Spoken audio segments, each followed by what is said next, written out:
সবাইকে অনেক অনেক স্বাগত। আশা করি আপনারা ভালো আছেন। আমিও একটু একটু ভালো আছি, কারণ অ্যালার্জির ওষুধ খেতে হচ্ছে। এর আগের ব্লগেই বলেছিলাম সাপ বেরোচ্ছে ঘরের আশেপাশে, ওই জন্যে বেঙ্গল কেমিক্যালসের ফিনাইল থেকে প্রচণ্ড অ্যালার্জি হচ্ছে।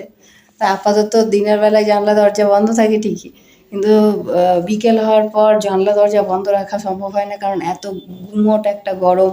আষাঢ় মাস পড়ে গেল, এখনো বৃষ্টির দেখা নেই, ওই ছিটে ফোটা হচ্ছে ব্যাস। আর এদিকে রান্না বান্না বসিয়েছি, এখনো স্নান পুজো কিছু হয়নি আজকে।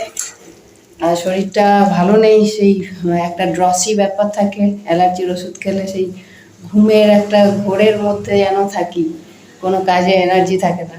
তো এইদিকে ভাত, আর একদিকে এই যে আলু পোস্ত বসিয়েছি, হয়ে যাচ্ছে। এরপর দেখি টুকটাক টুকটাক করে রান্নাটা এগোয়, আবার মিঠিকে স্কুল থেকে আনতে যেতে হবে, তো ওই জন্যে তাড়াতাড়ি করবো কি, শরীরটাই তো তাড়াতাড়ি করে বইছে না আজকে, এমন অবস্থা।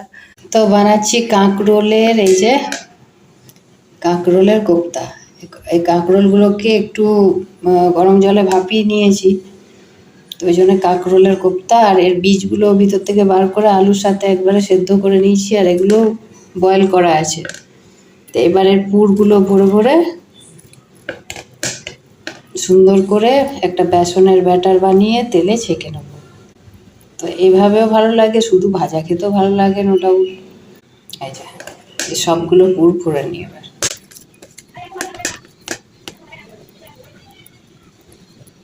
তো এই একটা বেসনের ব্যাটার বানিয়ে নিলাম। এবার এখানে তেল গরম বসিয়েছি, এবার ছেঁকে নেবো। অ্যাকচুয়ালি যত তেল কম খেতাম, এখন নিরামিষই হওয়াতে তত বেশি তেলের দেখছি খেতে হচ্ছে। এই যে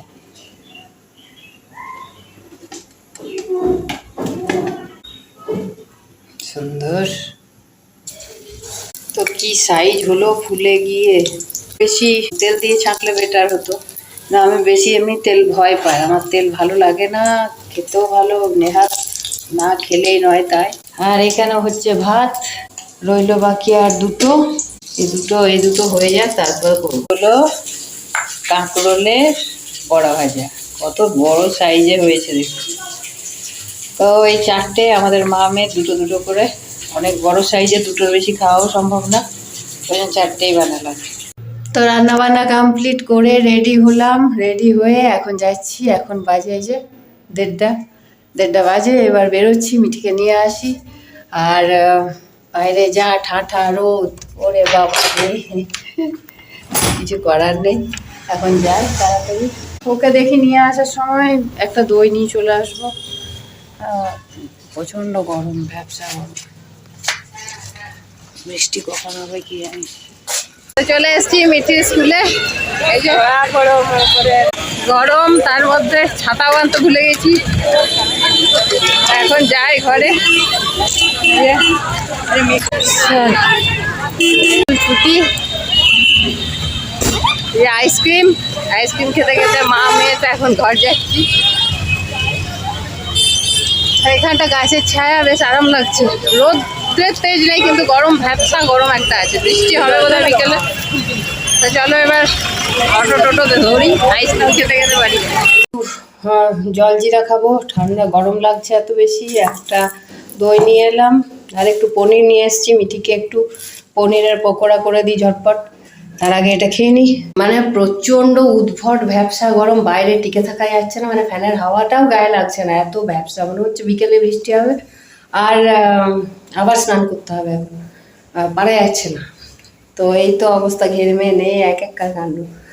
তো যাই হোক, আপাতত স্নান খাওয়া দাওয়া করি, তারপর দেখি সারাদিনটা এরপর কিভাবে এগোতে থাকে, সেইভাবে আপনাদেরকে আপডেট দিতে থাকি। না ঠিক আছে।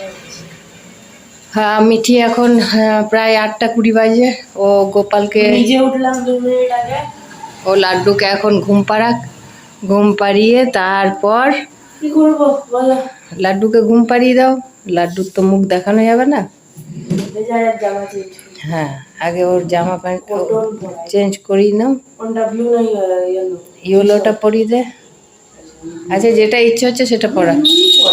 ঠিক আছে, আমি ঘুরে আসছি, তুই ততক্ষণে ঘুম পাড়িয়ে দিবি। হ্যাঁ, তো গুড ইভিনিং সবাই। এখন বাজে রাত 8টা, ইভিনিংও নেই, অ্যাকচুয়ালি অনেকটাই রাত হয়ে গেছে। তো এখন বেরোচ্ছি একটু।